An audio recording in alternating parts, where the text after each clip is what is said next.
By elevating him to such heights, Kim Jong-il hopes to one day take the reins of power himself. Welcome to Watch Mojo, and today we're looking at 10 infamous families that shaped history through tyranny and corruption.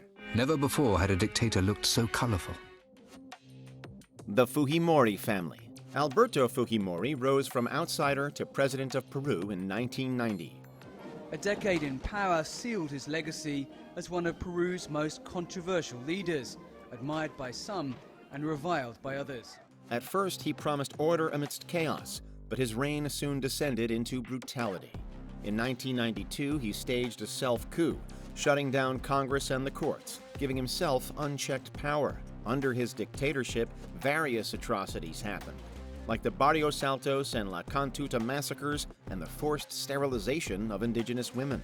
Rechazo los cargos, totalmente. Soy inocente. Though his policies rescued Peru's economy, his corruption ran deep. Embezzlement, bribery, and rigged elections became widespread. In 2009, Fujimori was sentenced to 25 years in prison on charges of human rights abuses. His daughter Keiko even entered politics at 19, vowing to finish what her father started, only to face a $17 million money laundering scandal. Alberto's son Kenji, a congressman, also came under fire for ties to the regime's legacy of fear and authoritarian betrayal. The Batista family. From a family of sugarcane farmers, Fulgencio Batista clawed his way into power. In 1933, he led the Sergeants' Revolt, becoming the power broker behind Cuba's government. Fearing defeat at the polls in 1952, he launched a military coup, seizing outright control. What followed was 7 years of terror. The press was muzzled, protests banned, and his secret police accused of killing over 20,000 people. Batista even aligned with American mobsters like Meyer Lansky, turning Havana into a center for organized crime and amassing vast fortunes. Whereas in 1940 his accumulation of wealth appeared as a byproduct of his populist rule, now the reaping of profits was his only evident goal. His family basked in mansions and luxury, while ordinary Cubans were crushed by poverty. Ultimately, it was Fidel Castro's revolution that forced Batista to flee in 1959, ending not just his rule, but his family's iron grip on Cuba. The plush hotels now house the evidence, crowds of witnesses waiting to testify about the outrages of Batista's strong-arm men. The Khomeini family. Following the Iranian Revolution led by Ruhollah Khomeini, he rose as Iran's supreme leader in 1979. And what followed was a harsh new order. خروج شاه اولین مرحله پیروزی ملت ماست و ما مشکلات زیاد در پیش داریم. He established revolutionary tribunals which executed thousands in the name of fighting corruption. Leftist political prisoners were also purged. Under his regime, women's rights collapsed. Hijabs became mandatory, freedoms were rolled back, and strict morality codes took hold. The imposition of Islamic law here has started with an order to women to cover their heads in government offices. Many are furious. Only a minority in Tehran already follow the instruction. Even underage boys weren't spared. They were sent to front lines of war, sparking global outrage. Though Khomeini's wife and daughter kept low profiles, they supported his vision. His sons, on the other hand, were deeply involved, with Ahmad becoming his chief enforcer, ensuring his doctrines lived on. As a family, the Khomeinis clung to power through repression, betraying Iran's hope of democracy. We are doing this owing to the tenets of Islam. The Pinochet family. Chile's democracy didn't just collapse, it was crushed under a military coup in 1973 led by Augusto Pinochet. From that moment, freedom vanished. Out on the streets of Santiago, leftists, protesters, artists, and intellectuals were all being rounded up and marched to the internment camps that were springing up across the city. He suspended civil rights, dissolved Congress, and unleashed a secret police responsible for killing, torture, and the disappearance of thousands. I want to know when my father was killed, on what day, where are his remains. Then I can finally say goodbye. His neoliberal policies deepened inequality, driving many Chileans into poverty. His wife, Lucia, openly supported his regime, helping manage finances, until she was later charged with embezzlement. Their 5 children were equally complicit, entangled in scandals over siphoning public funds. In the end, Augusto was charged with crimes against humanity and corruption, amassing over $28 million. For the Pinochets, power wasn't about leading a nation, but enriching themselves at the devastating expense of Chilean lives and democracy. Some time ago, I would have said that the dictatorship was behind us and hadn't played such an important role in Chile. But I wasn't fully aware of what had really happened. The Marcos family. The Philippines once hoped for progress, but under the Marcos family, that hope became a nightmare. Now everybody seems to be involved in the destiny not only of himself but of the entire country and of the entire nation. And this is what we have been hoping and praying for. Ferdinand Marcos led the growing economy into a debt crisis, and when things escalated, he declared martial law in 1972, ushering in a dictatorship. His regime oversaw thousands of extrajudicial killings, torture, and illegal arrests of political opposition and ordinary citizens. At that same time, he looted an estimated $5 to $10 billion in public funds. And all the while, Filipino citizens were being tortured and imprisoned, the Marcoses would spend really brazenly and lavishly. While his wife Imelda and their children lived in notorious luxury, millions of Filipinos were left impoverished. Though the family was exiled, they returned and reclaimed political influence. Today, Bongbong Marcos Jr. sits as president, and the Philippines remains in the shadow of the Marcos family's grip. That we'll need, that we must remember, we must be motivated by the lessons that he left with us. The lessons that we must exercise good judgment and always side with the national interest in the interest of Filipinos. The Duvalier family. You'd expect the doctor to heal a nation, but not Francois Duvalier.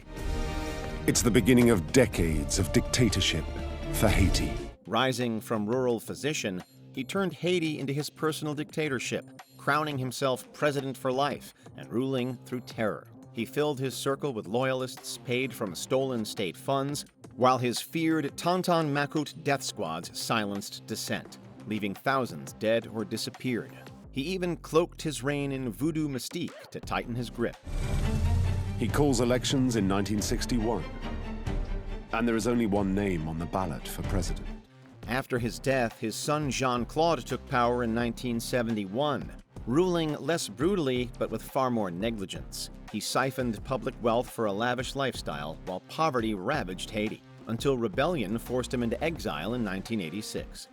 And for someone like that to have amassed his fortune, to have a wife with a cold room in the palace where she has a collection of fur coats. In Haiti. In the end, instead of healing, the Duvaliers left Haitians scarred for generations. The Leopold II royal family. Can a nation be owned by a monarch as his personal estate?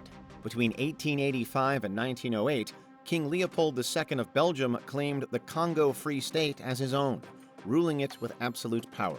Leopold once said about his Congo, "What I do there is done as a Christian duty." Under his system, villagers were forced to harvest rubber and collect ivory under impossible quotas. Failure to meet demands was punished by whippings, killings, and severed hands as proof of obedience.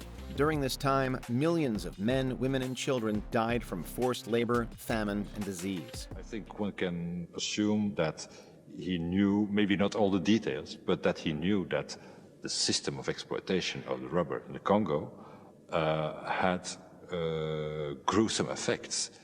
While the Congolese endured unimaginable suffering, King Leopold enriched his royal family with ivory and rubber wealth. It was humanitarian outrage that finally forced Belgium to take control in 1908, but by then, Leopold's family greed had consumed an entire nation. Car il a fallu quelques 100 ans pour que, enfin, remontent à la surface tous les secrets peu reluisants sur la colonisation au Congo. The Ceausescu family. Using his charisma to mask the harsh realities of Romania, Nicolae Ceausescu rose through the ranks after spending time in prison. He eventually became president, giving citizens hope by easing press censorship and promising reforms. In acel moment a existat o singură suflare în România. partidul și poporul. But soon, he and his wife Elena, the deputy prime minister, unleashed even worse tyranny. Their Securitate secret police enforced harsh repression, resulting in thousands of deaths, while their pervasive cult of personality hid the country's economic turmoil. Vroia să arate că noi producem mai bine și mai mult decât sovietici în agricultură. De aceea, în unele cazuri absolut particulare, unele din aceste raportări nu oglindeau realitatea. While the Ceausescus lived in opulence, their policies forced Romanians into severe hardship, including exporting food while people starved. Hunting deer was Ceausescu's favorite sport. So he passed a law forbidding anyone else to shoot them and then cordoned off 2,000 acres of the best hunting land for himself. Their reign ended in the 1989 revolution, with Nicolae and Elena executed on Christmas Day. Today, the Ceausescu's legacy in Romanian history is one where power trumps compassion. The Pol Pot family.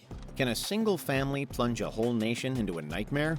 Pol Pot, born to a rural family in Kampong Thom, rose to lead the Khmer Rouge and impose his radical vision on Cambodia. The bloody and cruel regime of Pol Pot is said to be responsible for the death of more than 1 million people. His first wife, Keo Panare, and his brother-in-law, Ieng Se, held top government posts, orchestrating purges and enforcing communal living. Other relatives held positions that further entrenched the regime, implementing policies that caused mass suffering. Who dares to say there was no genocide? I can't use one of my ears or one of my eyes. Cities were emptied, money and religion abolished, and ethnic minorities targeted, leaving millions dead, as later confirmed by international tribunals. Though Pol Pot died under house arrest in 1998, his family will forever be remembered as a chilling testament to how ideology and familial power can destroy a nation.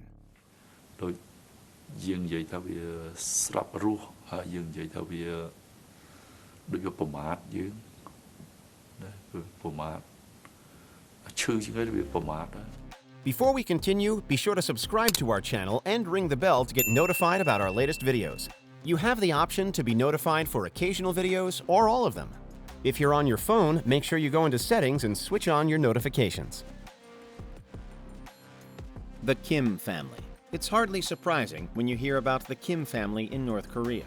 Since 1948, their iron grip has shaped the nation's every breath. They rule over their people as gods. It began with Kim Il-sung, whose Stalinist rule and Juche ideology bred fear and blind devotion. Then his son, Kim Jong-il, devoted the nation's resources to military and nuclear ambitions. It's about, if you attack us, if you do anything to us that we don't like, we'll fire a nuclear missile at you. Game over. Now, Kim Jong-un continues that legacy, ruling through fear, propaganda, and famine. During the arduous march, countless starved while others perished in brutal labor camps. Their cult of personality turned them into gods and their citizens into worshippers. It's kind of the mirror image of a religion of the worst sort.